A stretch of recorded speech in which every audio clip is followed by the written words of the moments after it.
on data-related issues that you may well wish to hear and countries specifically may well have asked for. So this is your opportunity also to make a pitch later on during the call if you want to have webinars later on this year. This specific webinar is about and led by Pandula. It's about the reasons why partnerships are so important in the data-related field. And as Pandula has hinted, with the current crisis going on amongst many of the development sector, we firmly believe that partnerships help align resources with country priorities and also is a more efficient way of doing things, coming together, collaborating, sharing resources, whether they be financial, technical, or political resources for country efforts. And you'll hear more about that and the Health Data Collaborative efforts in that. This specific webinar is also about the country partner mapping tool that Pandula and many colleagues have helped to lead. It came about from a demand from countries really to better understand what partners are doing, which partners are in different countries, and how best partners can come together in countries to align their resources with country priorities. And this mapping tool, many of us feel, has the potential to help partners, and more importantly, ministries of health and ministries of finance, understand better the partner landscapes that are emerging in different countries that are investing in and supporting different data priorities with an ultimate goal of reducing fragmentation and aligning resources with country priorities. So again, I wanted to thank you all for joining today. I want to thank you especially Pandula and Isabella for supporting the Secretariat function of the Health Data Collaborative. And we look forward to your thoughts and suggestions of improving this tool and your contributions to the Health Data Collaborative. As I said at the beginning, it's your collaborative. And we'll also be hearing from country colleagues that have joined us from Sri Lanka, Togo, and I believe other countries as well. So with that, thanks very much for everyone for joining. Back over to Pandula to help set the tone and start the webinar. Thank you everyone for joining, and thanks Pandula. Thanks, Trent, for that introduction. So without further ado, again, a warm welcome for those who have just joined in. Let us start off the webinar. As you can see, the resource persons for today, joining myself, Isabella Mina, who is a consultant to Health Data Collaborative, a service delivery systems of the WHO, currently based in South Sudan. We have Dr. Pradeep Silva, a board-certified consultant in health informatics, representing the Ministry of Health in Sri Lanka. And then we have Ariel Nagem, Strategic Health Information Officer from the WHO Togo country office. May I please invite Isabel to start off the sessions. Isabel, over to you. All right. Thank you, Pandula. Good morning, good afternoon, good evening from wherever you are joining us from. We appreciate you for joining this webinar. So this webinar, as you've heard, is hosted by HDC. I think the first question from the participant would be, what is this HDC? And just to let us know, it is a partnership that brings members, partners together with the aim of strengthening countries' health information system through effective collaboration. So basically, partnership that will help us move together to enable us achieve our health development goals. That's the SDGs. We have over 1,100 members from over 430 partner organizations. And what the partners bring together is technical advocacy and also financial resources. Next slide, please. So why does partnership matter? Why, for example, did partners come together to form the HDC? We know that different partners, be it government, be it funding partners, be it the ministries of health, be it private sectors, have different strengths.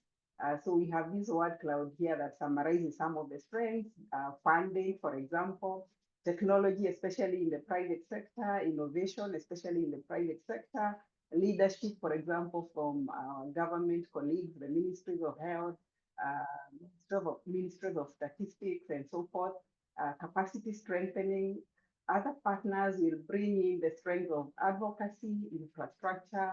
Others, for example, those working at the country level, the issues of localization and also governance.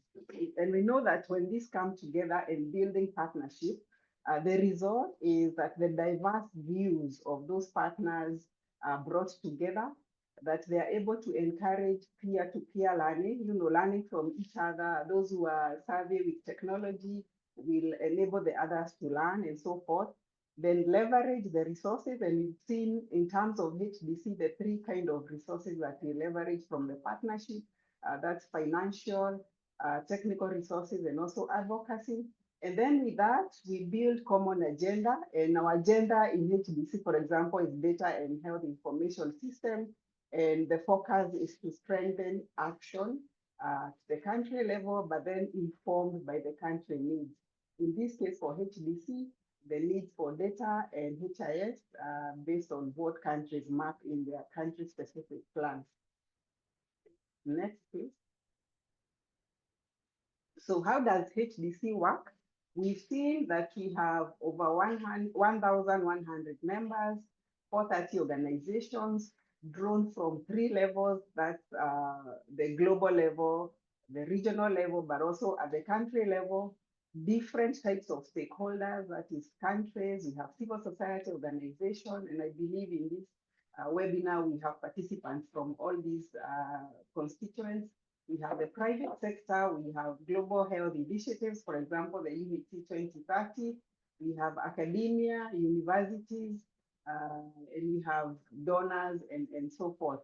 And then HDC works through working groups. Right now, we have 7 technical working groups.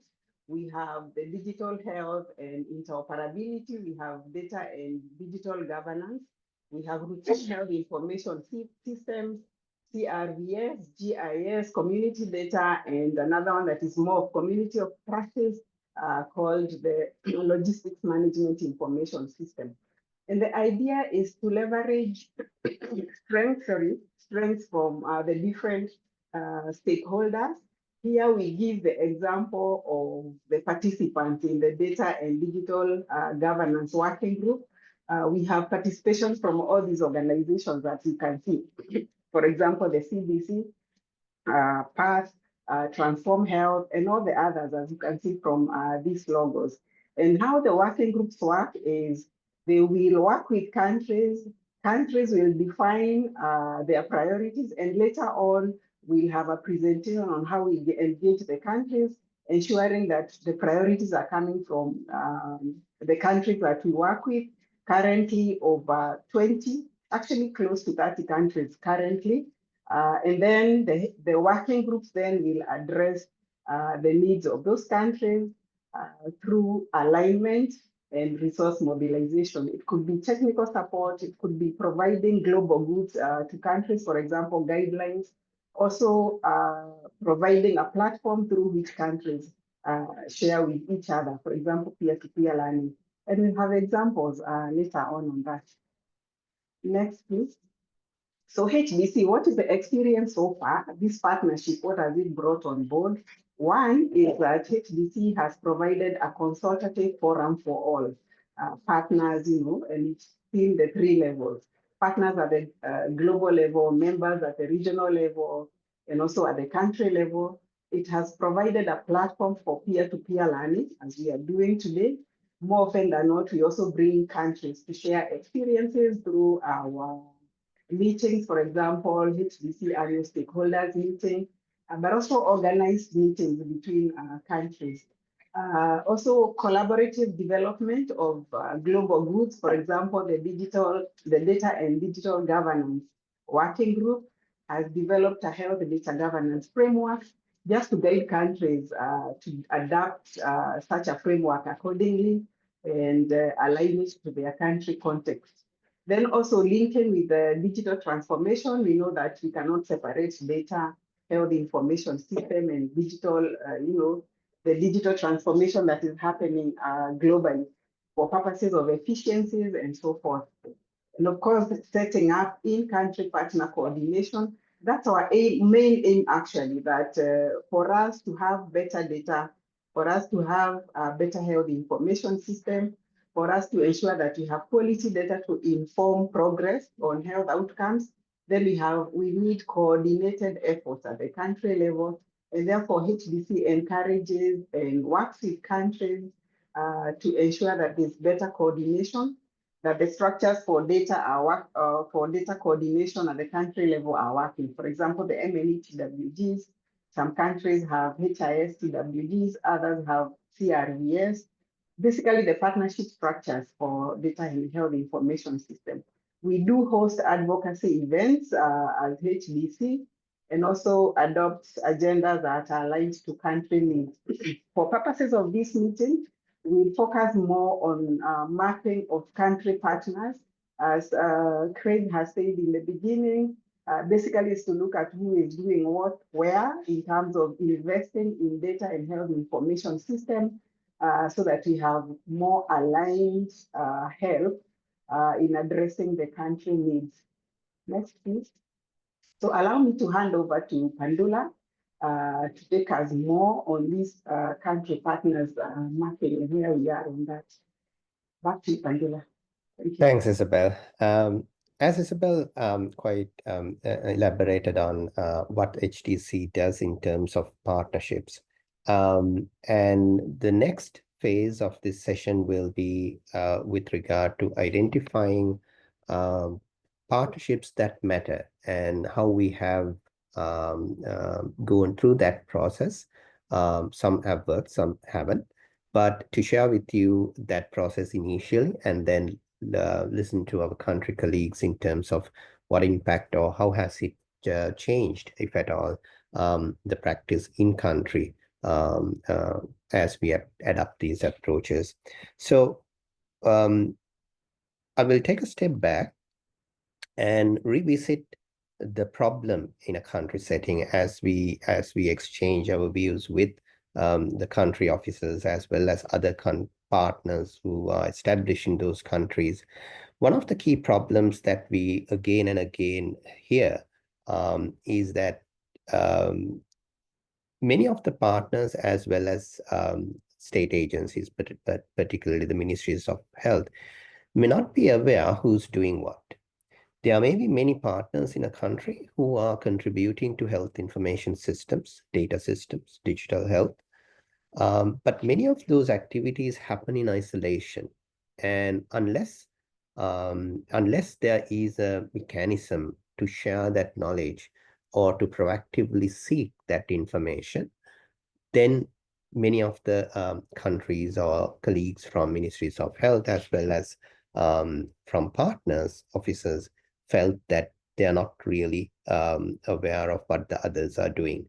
And in many instances, many of the colleagues in country or ministries of health in countries were not able to create a bigger picture or the whole picture related to HIS and health data and the investments that are going in. Again, highlighting the issue of fragmentation and isolated systems that are being supported by different partners. So when it comes to partnerships that matter, we realize, as many others have, that knowing is power. And this knowing is referred to as what the other partners or state actors are doing in a country in relation to HIS, health data, or digital health. Now, another step with regard to partnerships that matter, as we realized, was what kind of a framework we could use in order to measure this. So when we talk about mapping, there may be different ways in which you can map development aid or development activities in a country. And many agencies, many organizations use these different frameworks in relation to identifying or landscaping what the partners are doing and identify where the gaps are. When it comes to HIS and health data, what we realized is that there is already existing information that we can actually use. And that kind of led us to identifying 3 key things that we should use in terms of mapping in order to identify partnerships that matter. One of the things is the health data gaps that are recognized in countries. And one of the resources that we had were the SCORE assessment, as you know, which first happened in 2019 and is now going through the second phase of it, where the countries proactively look at different variables, different elements, and identify where the strengths are, where the weaknesses are, measure them, rate them, and then see how best to overcome these gaps using different tools and processes. So that's one of the items. The second is the priorities that are defined by the countries.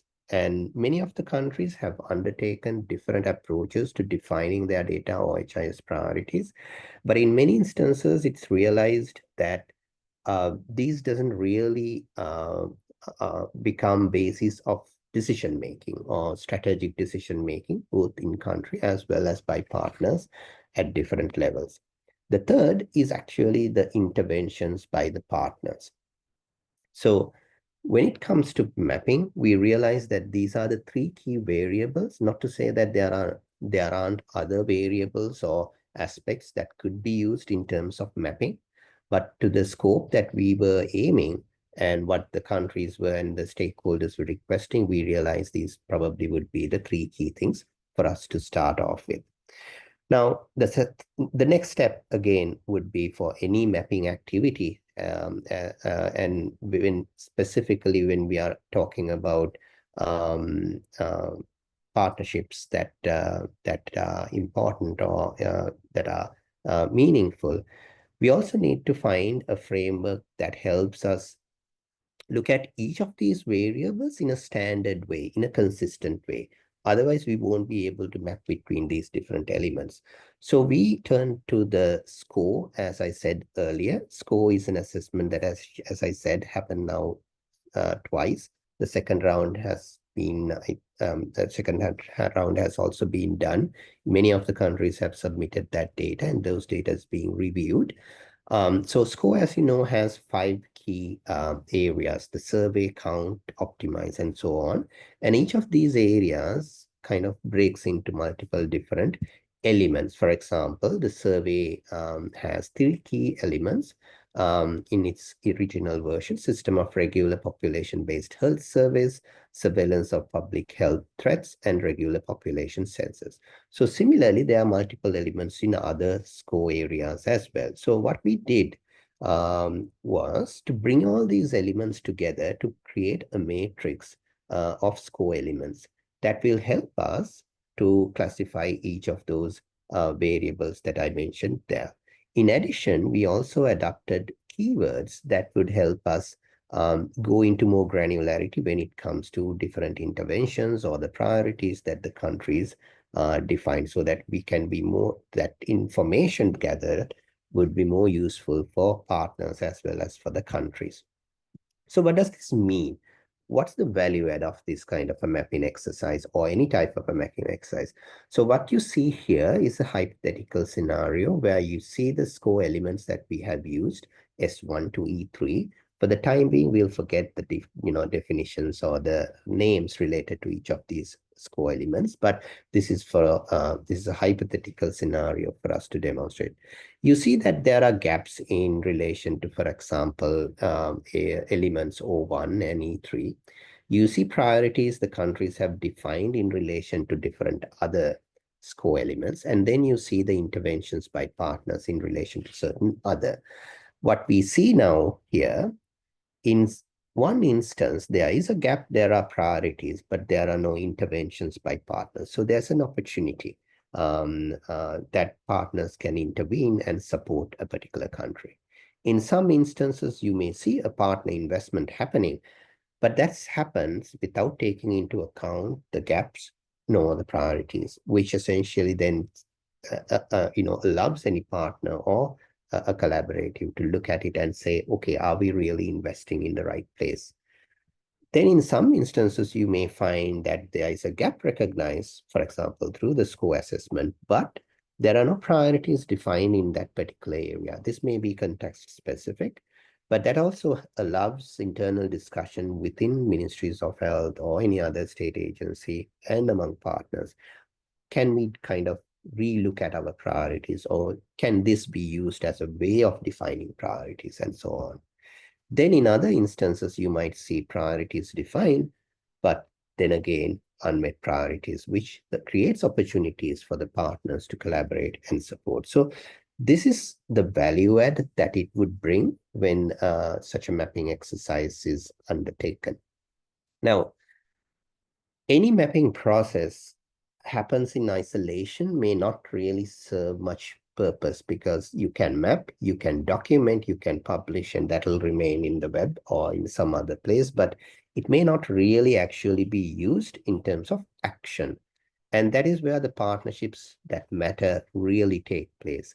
So the approach here was we engage with countries through the country engagement strategy of the HDC, which basically allows countries to have a dialogue internally, plus with the partners, maybe by establishing in-country coordination mechanisms or reactivating existing mechanisms that will then lead to a process where a country partner mapping tool will be used in terms of defining the landscape of different partners and how they actually contribute. The second phase of that is, once these are recognized, then it allows the working groups of the HDC, which consists of multiple partners, professionals, institutions, and so on, to look at these gaps, to look at the priorities defined by countries, and then take action to mobilize resources, which may not necessarily be funding, but in terms of human resources or in terms of advocacy that can then support these efforts. So without going into details, I will quickly take you through the country partner mapping tool and where it stands now. The tool was introduced several months ago. About 20 countries have been sensitized, have initial discussions, have started working on it in some form. At the moment, about 10 countries have created their own profiles, which means that they have defined HIS or health data or digital health priorities as it fits within that particular tool. And about 2-3 countries have started the process of inviting partners to share their inputs into the, share their interventions within the system. So we start seeing some activity within the tool as of now. You see the countries emerging who are creating profiles and who are creating, bringing in partners to share what they're doing in countries. You also start seeing where the partner contributions are mostly made. Must mention that given that we don't still have a significant amount of data, what we see may not really represent the accurate picture. So with that disclaimer in mind, we will be able to kind of see where the partner contributions are most being channeled. And then when it comes to score, we also see which areas of the score that partners are really interested or are contributing more, and whether these support can be classified in terms of funding, technical support, or advocacy. It may also be useful now to see whether there is a trend in over time in a country in terms of what the resources being brought in. We also start seeing a heat map of where the partner interventions are really focused on. You may find certain areas in score that might not have much interest or investments from partners in areas. Some areas you may see more when compared to other. But again, this will require a lot of info in terms of a country to see a more accurate picture.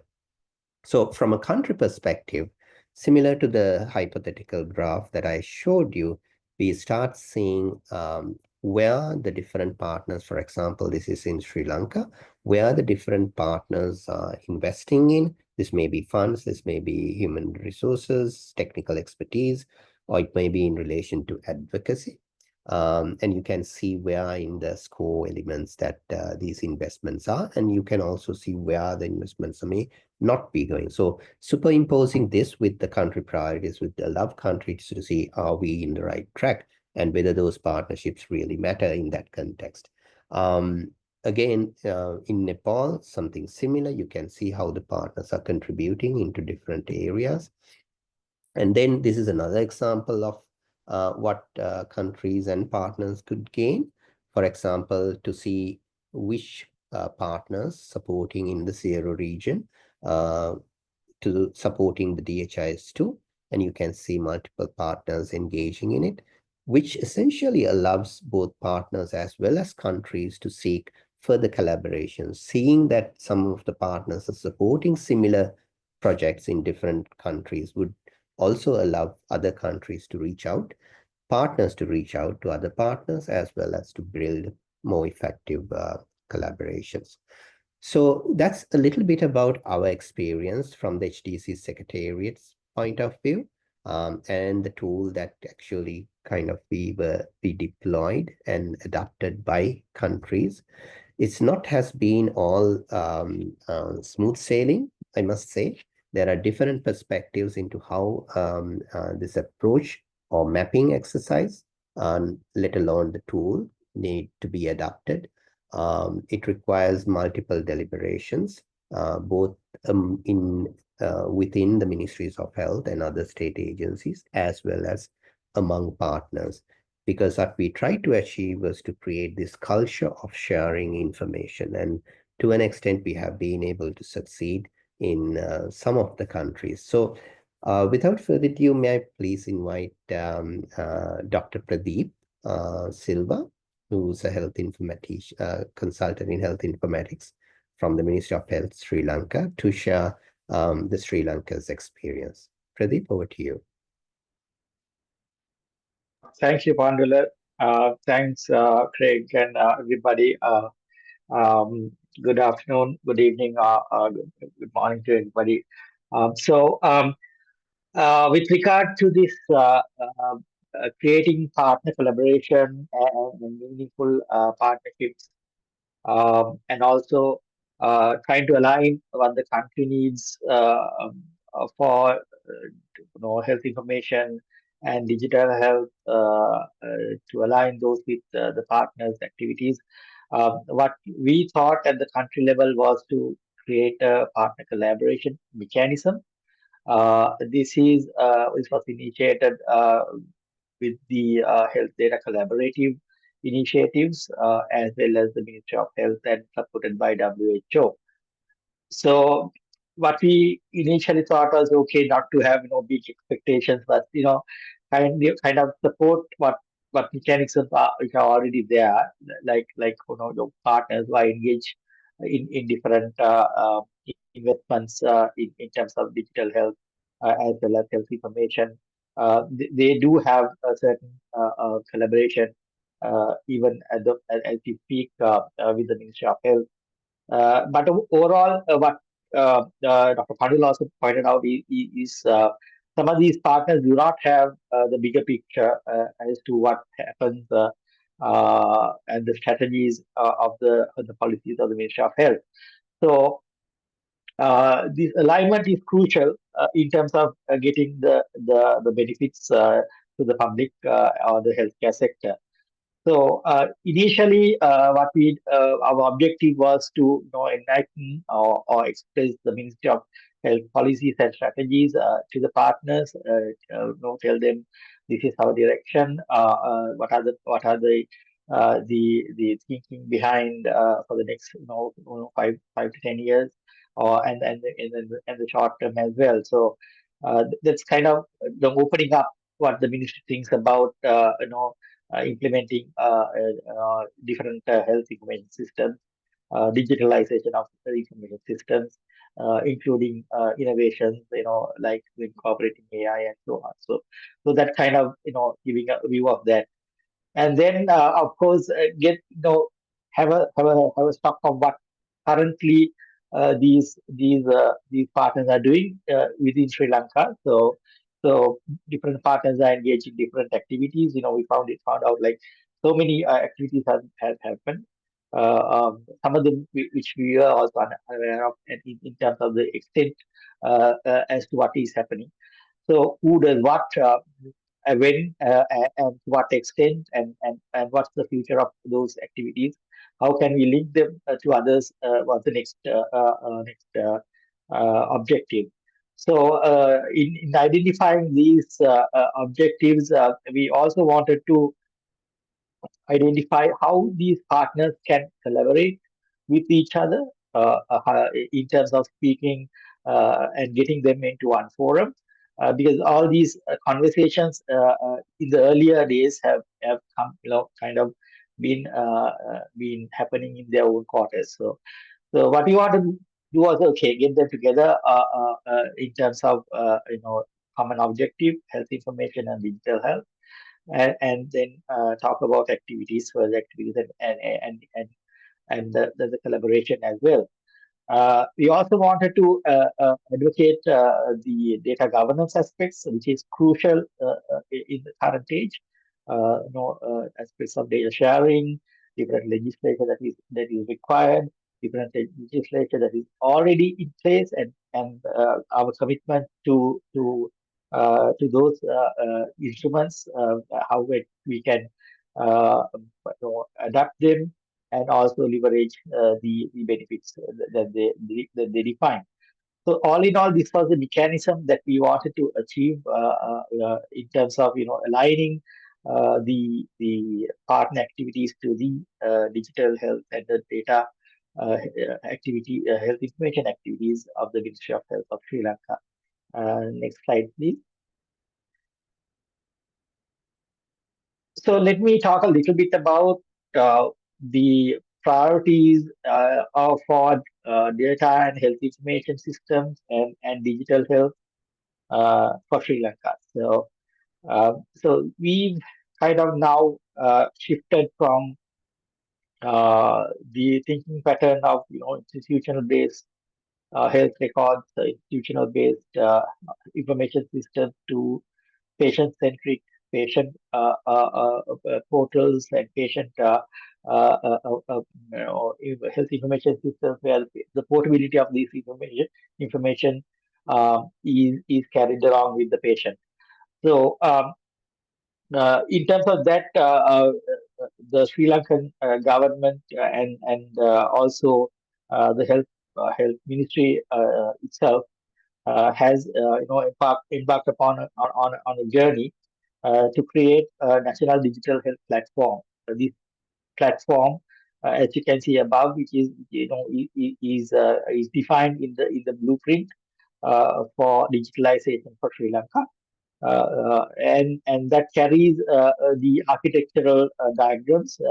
Some are very detailed, some are at the higher level, defining a national electronic health record.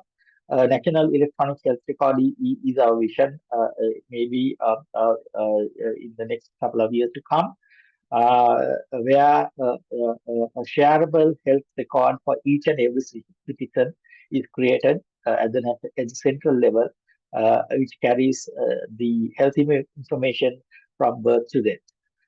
And this health record will also have a patient portal, where the patient or the citizen portal, where the citizen can take health information, have his own health information, and make better health decisions. So this is the overall high level thinking that is happening within the Ministry of Health. And to enable that, we want to establish a national data exchange, NHDX, which encourages seamless data exchange between public health and curative health sectors as well as the private health sector. We are also very mindful of implementing health information systems as well as digital health systems in terms of the requirements for the infrastructure requirements that is required for these information systems. Sri Lanka is somewhat in an advantageous position where we have quite good manual and paper-based systems which have been there for a long time and servicing our systems, especially the public health systems, health information systems have been there for a long time. But digitalization is what we are going to do, and but taking into account that we have around 1,600 healthcare institutions scattered around the small island nation, it's a daunting task to kind of have these infrastructure at one go. So it's a phased out manner improvement that we are planning. So partners can come and join all these activities and the digital health blueprint, which defines these activities. We also want to strengthen the governance mechanisms for digital health, especially the framework for data sharing and data management, and also adhering to the Personal Data Protection Act, the Right to Information Act, the Cybersecurity Act, as those compliance to these acts and governance structures and instruments needs to be there. Then one of the important things is to build the capacity, the workforce for these digital transformation process, and establishing a national level structure called the Health Information Bureau. We have already gone through the cabinet for this establishment of a national bureau, and that is also some activity that the partners can join in terms of providing us with specially skilled personnel that are required to man this unit. Then we are also thinking of novel activities like incorporating AI in healthcare. Telemedicine is something we've already embarked upon. So these activities also can be assisted by partner collaboration. Different partners may be coming together and joining hands to give us these helping hand and the support that we need. We also talked about all these things in a very sustainable environment in order to make systems that we implement not to have uh, you know failures after the implementation. So we need to carry them forward. So the sustainability of systems is something also the partners can think of. Next slide, please. So lastly, I'll just let you know what we have done. Up to now, we have had 2 partner coordination meetings, hands-on sessions, utilizing the mapping tool that Pandul explained. Partner agencies have shared their activities and had a very fruitful conversation between partners. I must say this was an exercise that was really helpful in understanding the activities of the partners, the visions of the partners, their goals, and how the national blueprint and the digital health architectures as well as the health information systems can align all together. So opportunities for further collaboration was also seen in these meetings. A lot of partners were hyped up about, encouraged about the activities that they can perform in the future. So planning of activities for future activities, where as Dr. Pandula pointed out, some gaps were identified, some gaps. Some systems were there but not enough, so like so on. So this was a very fruitful exercise.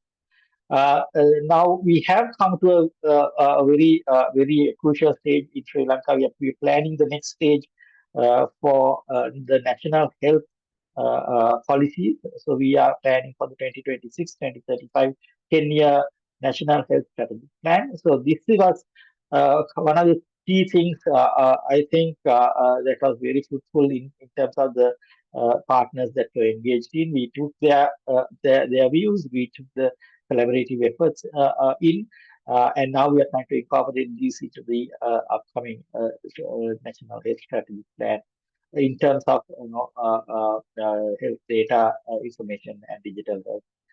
All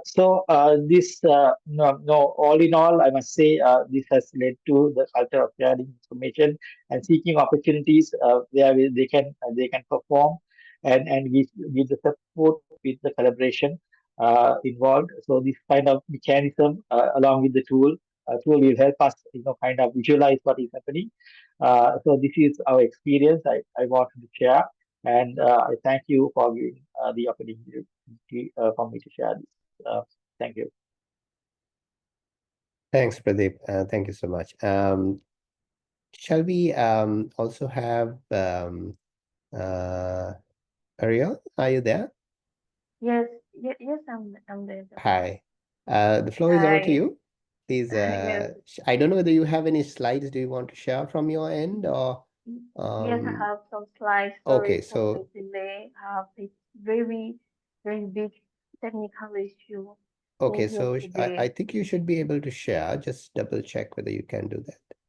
Okay. I'll stop sharing.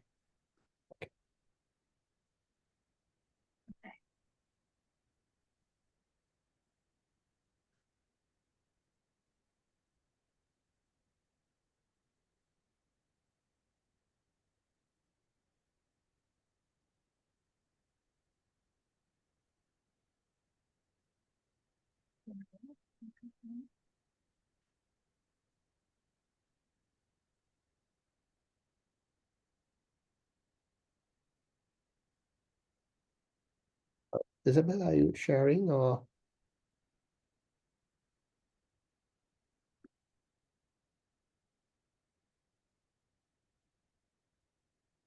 Okay.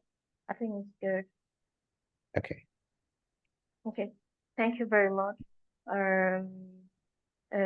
Okay, for Togo, in 2024. Arielish, can I just, sorry to interrupt. I think what we are seeing is a different set of slides. Maybe Yes, ma'am. I think Isabel, if you can then stop sharing, I think we can then. I'll stop Isabel. Okay. All right. We can see your slides, Ariel. Oh, yes, it's for me. Okay. For Togo in 2024, we undertook a strategic mapping for health development and partners involved in area of health data, digital health and service system.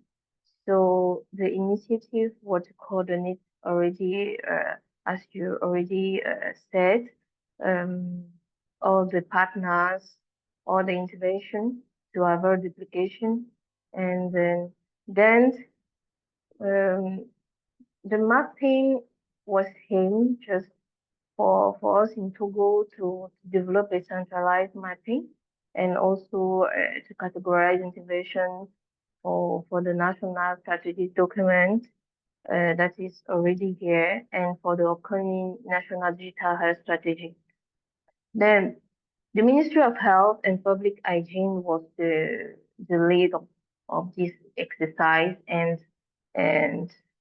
the really lead one was the Directorate of the Planning and Health Information. So with our support, with the support of the Book Country Office, so we provide, we share them all the templates to collect data partners, and we already do regular updating. But the problem is that partner doesn't respond very well as we wanted. So we already done a online meeting to make them understand the use how do you call it, importance of this mapping. So obviously some of them were okay, but they didn't already put the data in the template, so it was not easy. So we started to do another strategy And this other strategy is with the WU leading. So we coordinate a subgroup of digitalized of partners that are in digitalizing the health sector. So we convince them and show them all the information about digital health and how to use data for decision making. So we go through 6 meetings during 2024, and it is now in 2025 that they are already convinced to give information about what they are doing already and where they are doing it and which amount and all the activity and the objective of the activities and also the locality where they are doing their intervention. So I think soon we will have a very complete mapping for partner intervention in health data and digitalized data and service. But in this other way, we also conduct a meeting with all the partner on the to have a small diagnose of the CVS system. So they were there. They also give some information, but not all. So we use it, and now we have wanted to do now the mapping of the service system.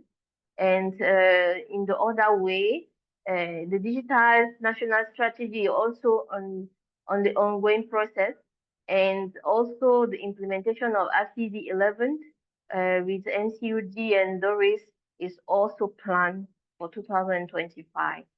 So that is already that.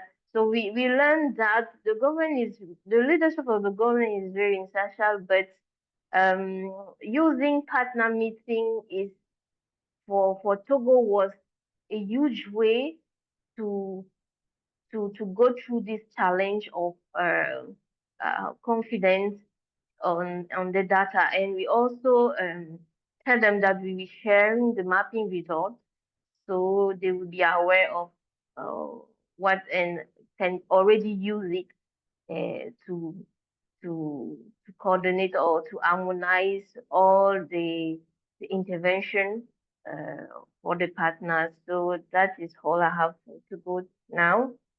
Thank you for the floor.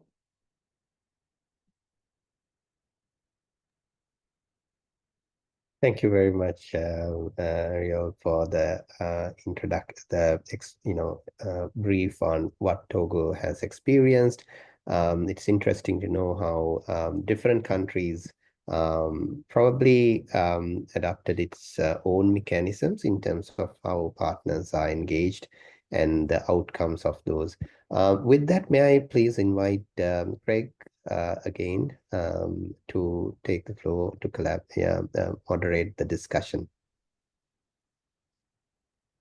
Sure. Thanks, Pandula, and thanks, colleagues, for all your input. So the floor is open for any either points of clarification or suggestions on how to use the Health Data Collaborative for your needs, but also the mapping tool specifically. And we understand there are other mapping tools out there.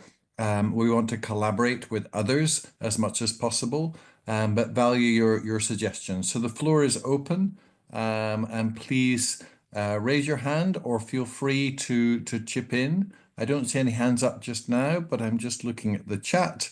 And I see, yeah, a quick question from Tewodros.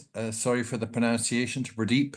Have you seen an improvement in how the partners are coordinating and improving in how health services are provided? That's a brilliant question. Thank you, Tewodros. So Pradeep, the question is really, have you actually seen an improvement in how partners are coordinating and improving how health services are provided?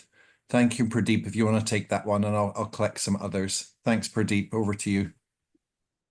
Yes, Greg. Yeah, thanks for the I think Pedro's. I just tried to answer on the chat, but more on that. Actually, what we saw in the meetings were that partners have kind of actively participated, actively wanted to find out what others are doing, whether there are overlaps in terms of the data initiatives that they're doing. So it is really encouraging to see that, and also some of the partners were unaware of the national level strategies and policies. So I think this was a really good forum for us to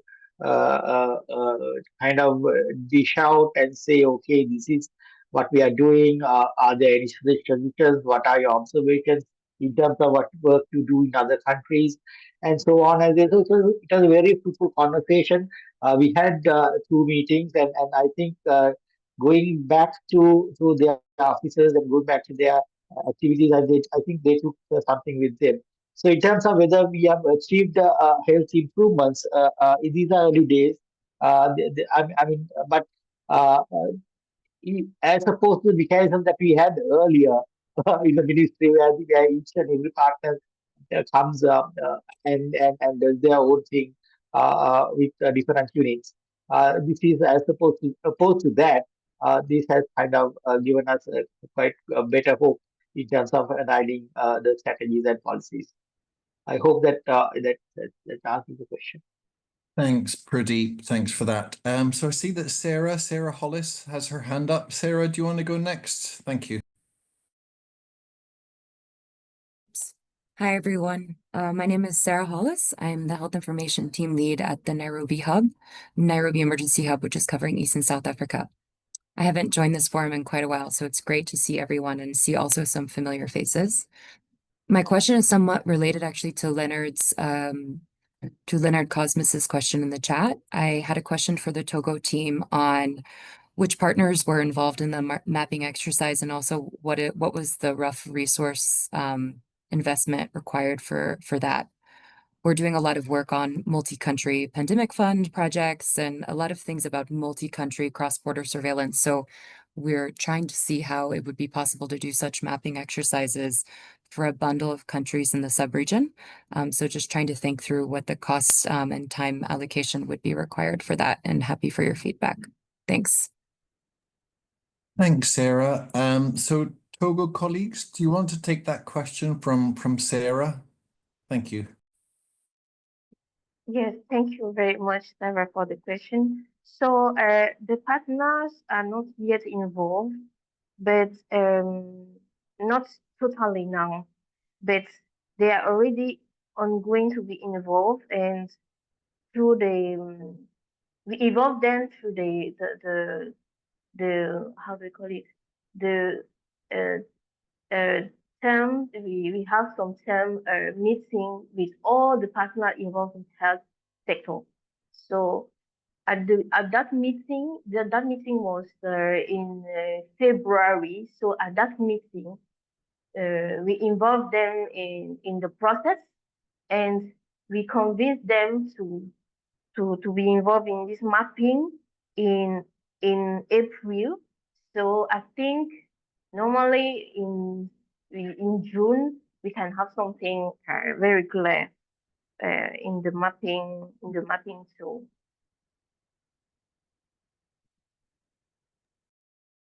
I don't know if I answered the question already, or.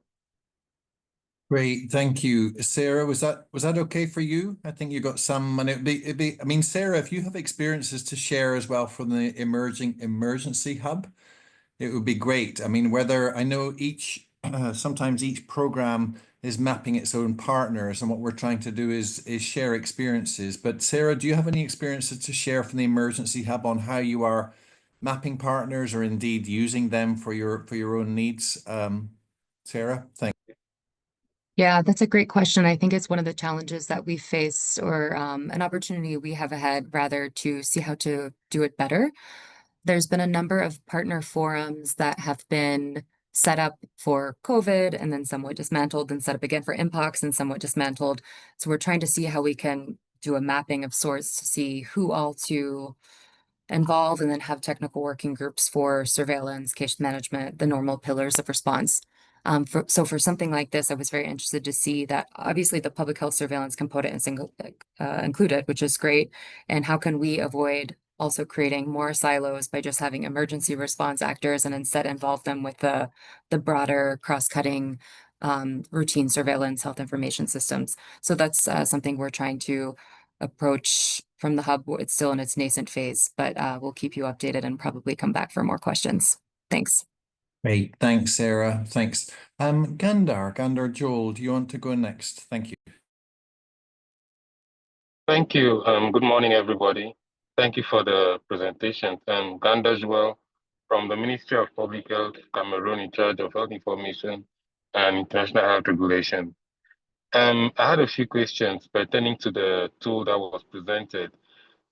First, is it very different from the REMAP tool, resource mapping tool that was first initiated also by the Health Data Collaborative, for which countries have already done some few assessments, with which countries have done some few assessments? And from what I could get, it is very targeted towards partner investment. I wanted to know if the tool could also be implemented to a broader scope, like assessing the investment, the investor health coverage system of the country, or is it really just targeted to assess partner investments? Thank you very much. Thank you. So,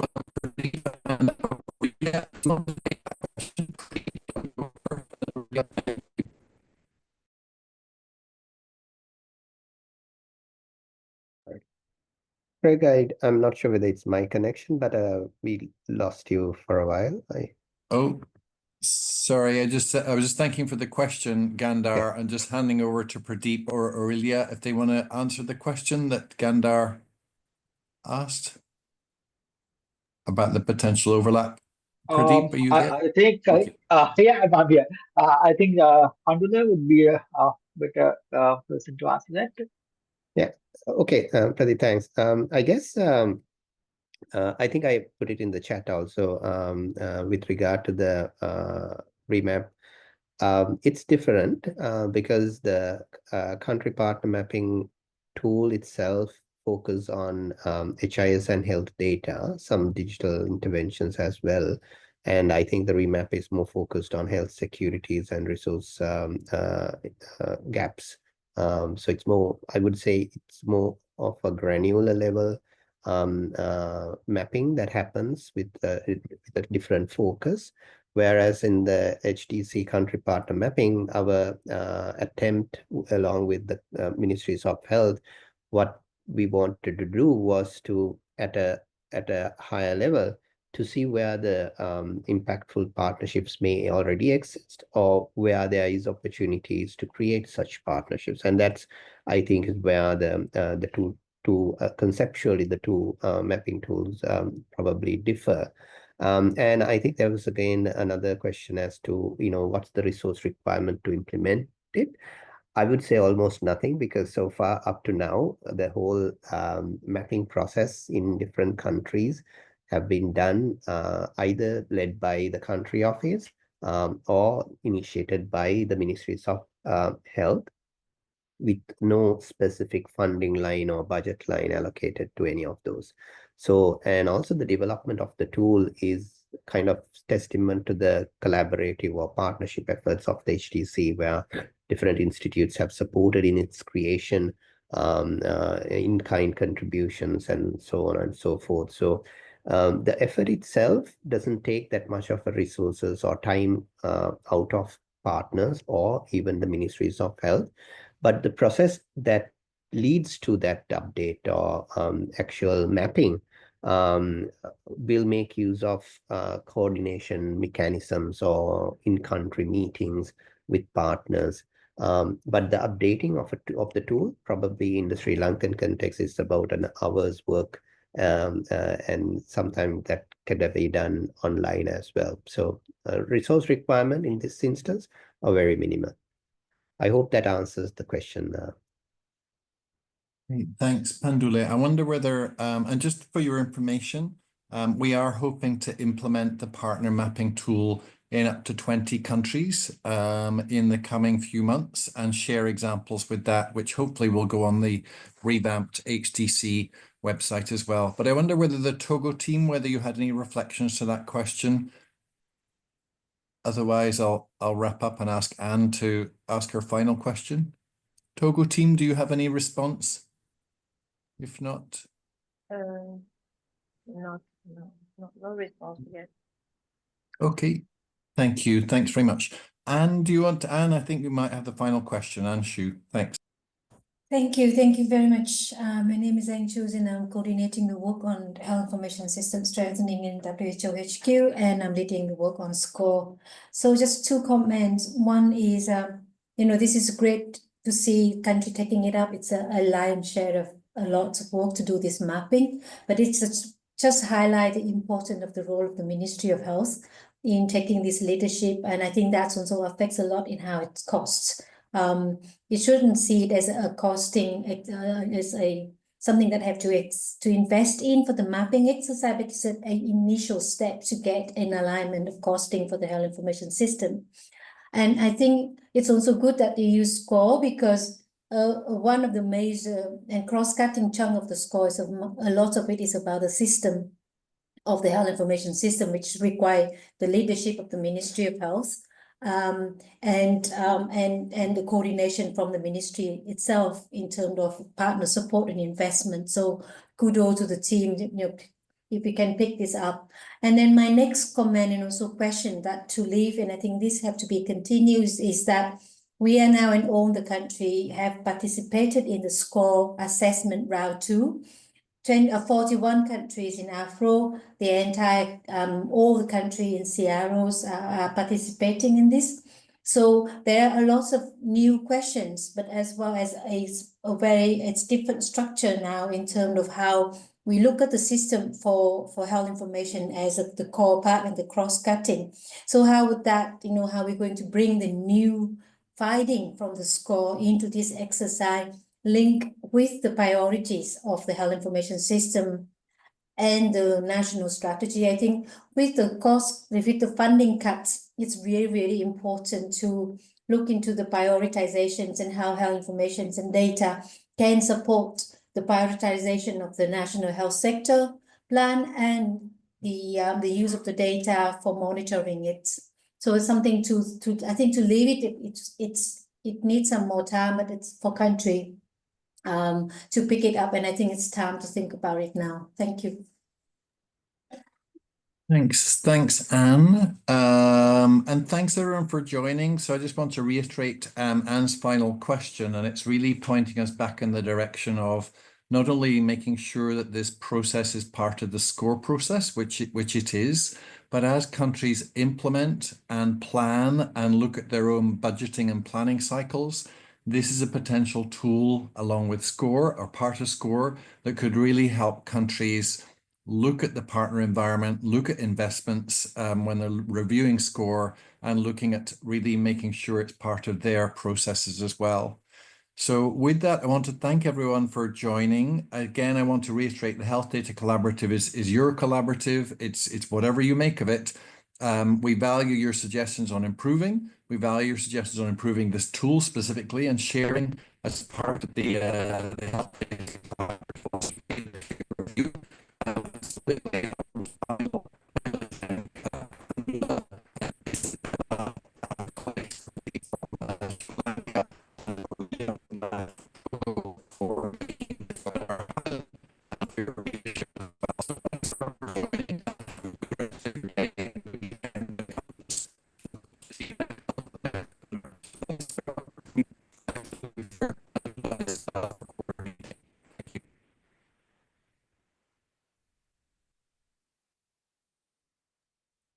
Well, thanks, Craig. Thanks, everyone. Bye-bye. Thank you all. Bye. Thank you, Bye-bye. everybody. Bye. Bye-bye. Thank you and bye. Everyone. Thanks, everyone. Goodbye. Bye-bye.